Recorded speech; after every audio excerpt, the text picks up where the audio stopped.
बहुत समय पहले की बात है। एक छोटे से गांव में दो भाई अलग अलग रहा करते थे। बड़ा भाई अमीर था, वह लालची भी था, लेकिन छोटा भाई गरीब था और वह सच्चा और सही व्यक्ति था। छोटा भाई के पास ऐसा समय आया कि उसके पास खाने के लिए एक भी पैसे नहीं थे।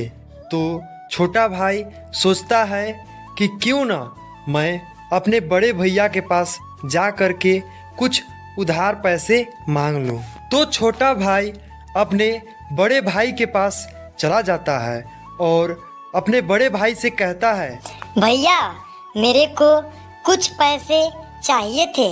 इस बार का राशन का पैसा नहीं है मेरे पास, इसलिए आप कुछ सहायता कर देते तो ठीक होता। तो बड़ा भाई कहता है कि मैं तुम्हें 1 रुपया भी नहीं देने वाला हूँ, तुम यहाँ से चले जाओ। तो उसका छोटा भाई निराश और दुखी होकर के जंगल के रास्ते से घर जा रहा था। तभी उसे रास्ते में एक बूढ़ी औरत बेहोश के रूप में दिखी। तो छोटा भाई उस बूढ़ी औरत को उठाता है। इसके बदले में बूढ़ी औरत उसे एक जादुई चक्की दे देती है। बेटा यह चक्की जादुई है, इसमें तुम जो भी अपनी मनोकामना मांगोगे ये चक्की तुम्हारी मनोकामना पूरी करेगा, लेकिन अंत में एक लाल कपड़ा दिखा देना। फिर वह छोटा भाई उस चक्की को ले करके खुशी खुशी घर आ जाता है और उस चक्की के बारे में अपनी पत्नी को बताता है। तो उसकी पत्नी भी बहुत ज़्यादा खुश हो जाती है। छोटा भाई के घर अभी तक खाना नहीं बना था, इसके लिए छोटा भाई जल्दी से उस चक्की को नीचे रखता है और वह चक्की से कहता है, चक्की चक्की चावल निकाल। तो उसके सामने चावल का ढेर लग जाता है। फिर बोला कि चक्की चक्की दाल निकाल।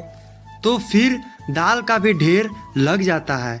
इसी प्रकार से उसके पास जिस किसी की भी कमी था वह उस चक्की से अपनी मनोकामना को पूरा किया। फिर धीरे धीरे उसके जीवन में सुधार आने लगा।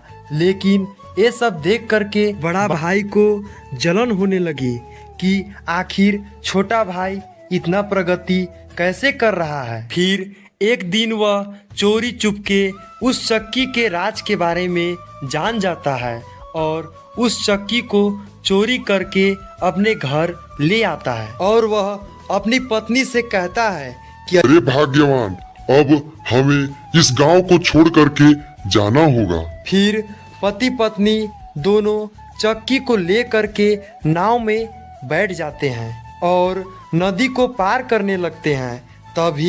तभी उसकी पत्नी कहती है कि आप इस चक्की के बारे में कुछ करतब करके दिखाइए। तभी उसका पति उस चक्की को घुमा करके कहता है कि चक्की चक्की नमक निकाल। तो देखते ही देखते नमक उसके पूरे नाव में भर जाता है और नाव डूबने लगता है।